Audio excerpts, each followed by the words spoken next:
اس میں رہے. اگلے دن جمعے کا دن تھا، شروع ہوا آپ کا معرکہ. اب انہوں نے حملہ کیا. سیدنا حسین رضی اللہ تعالی عنہ کو کس طرح کربلا میں شہید کیا گیا. اب آپ کو سر آپ کا فوراً سنان تھا، اس نے آپ کا سر فوراً کاٹا. باقی لوگ کوشش کر رہے تھے آگے نہ بڑھے، بھاگتے تھے آپ سے، لیکن اس بدبخت نے آگے بڑھ کے سر کاٹ دیا اور دھڑ کے اوپر 10 گھوڑوں کو دوڑا دیا گیا، مسلح کر دیا گیا اور سر کو یوں نیزے پہ، تمام اہل بیت کے ساتھ نیزے پہ لٹکا دیا. اور یاد رکھیں کہ یہ قتل ہونا اللہ کی راہ میں یہ انسان کی عزت کی علامت ہوتی ہے. حسین کے گھرانے خیموں کو آگ لگا دی گئی، اہل بیت گرفتار کر لیے گئے. سیدنا امام زین العابدین گرفتار ہو گئے.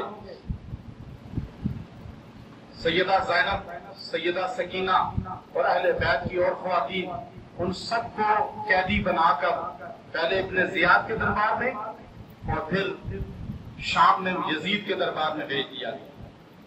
سیدہ زینب نے جب دیکھا کہ اہل بیت کی لاشوں پہ گھوڑے دوڑا دیے گئے ہیں، اہل بیت کی لاشیں یوں پڑی ہوئی ہیں اور دفن کی اجازت نہیں ہے، تو آپ کو گرفتار کر کے جب اہل بیت کی لاشوں کے پاس سے گزارا گیا تو آپ نے اس وقت وہ خطبہ دیا جس خطبے کو اہل سنت کی کتب نے نقل کیا ہے.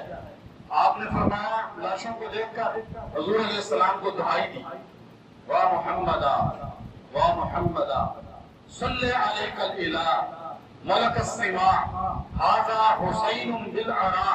تو اپنے بھائی کی لاش کو دیکھا کہ حضرت حسین کی لاش اس طرح پڑی ہوئی تھی کہ گھوڑے اوپر سے دوڑا دیے گئے تھے اور آپ کی جسم بالکل چپک گیا تھا. آپ نے اپنے بھائی حسین کی میت کے پاس سے گزرتے ہوئے فرمایا، یا محمد یا محمد، اے محمد صلی اللہ علیہ وسلم، صلی علیک الالہ، آپ پر اللہ کا سلام ہو، ملک السماء، آسمان کے فرشتوں کا درود ہو آپ پر. ھذا حسین بالعراء، اپنے بھائی کی میت کی طرف اشارہ کر کے فرمایا، ھذا حسین بالعراء، دیکھیں تو صحیح آپ کے حسین کو کس طرح حالت کر دی گئی. مقطع الاعضاء، جسم کے اعضاء ٹکڑے پڑے ہیں، مزمل بالدماء، خون بکھرا پڑا ہے. بناتوں کا سبایا، آپ کی بیٹیوں کو گرفتار کر لیا گیا ہے. اب آپ دیکھیے سیدہ زینب یہ خطبہ دیتے ہوئے وہاں سے گزرتی ہیں.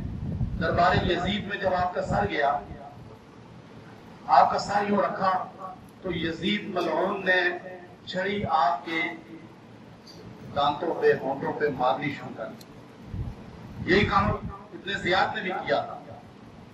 یہاں پر انس بن مالک اور وہاں پر ابو برزہ اسلمی رضی اللہ عنہ صحابی غصے سے کانپتے ہوئے کھڑے ہو گئے.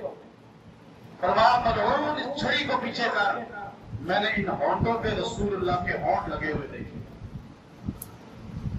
اب یزید نے بات کو کوئی نہیں کی. اس کے بعد یہ قافلہ وہاں سے چلا. اب اس نے کہا، آپ کیا چاہتے ہیں؟ امام زین العابدین رحمۃ اللہ علیہ بچے تھے. آپ نے فرمایا،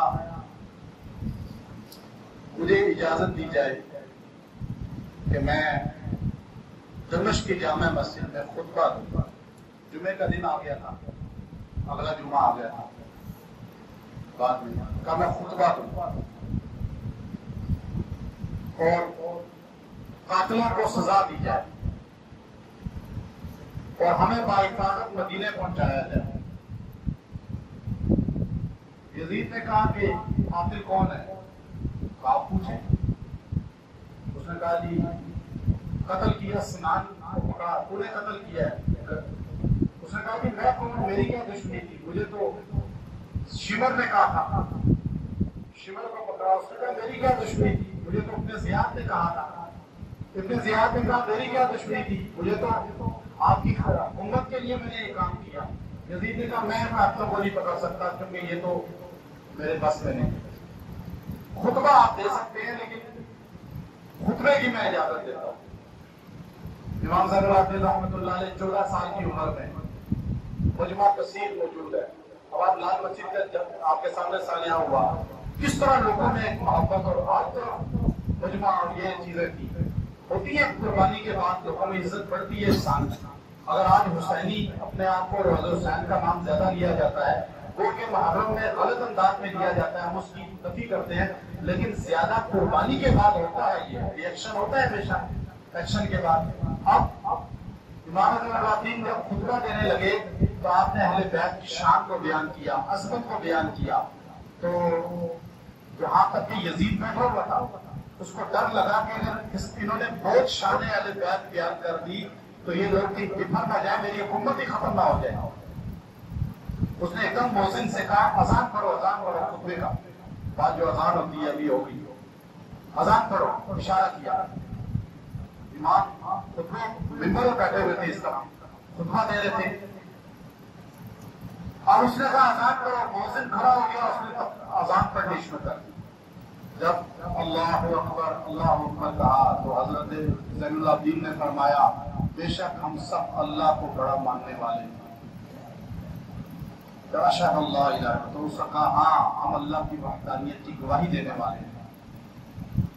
جب اس نے کہا اشہد ان محمد رسول اللہ، تو آپ نے ایک دم یزید کی طرف اشارہ کر کے کہا کہ دیکھ آج بھی اذان میں میرے ہی نانا کا نام ہے اور قیامت تک میرے ہی نانا کا نام رہے گا.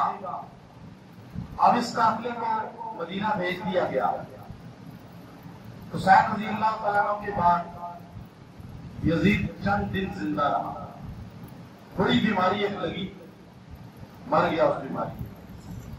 اس کا بیٹا خالد بن یزید تخت پہ بیٹھا، 18-19 سال کی عمر میں.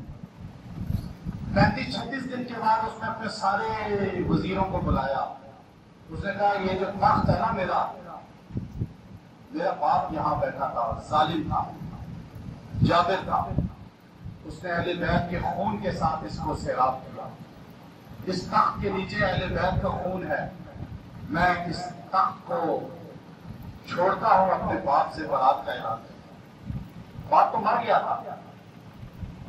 اس کے بیٹے نے 35-40 دن کے بعد تخت چھوڑ دیا. اس نے کہا میں اس تخت پہ نہیں بیٹھوں گا جس کے نیچے اہل بیت کا خون بہ رہا ہے. تو حسین رضی اللہ تعالیٰ عنہ کی محبت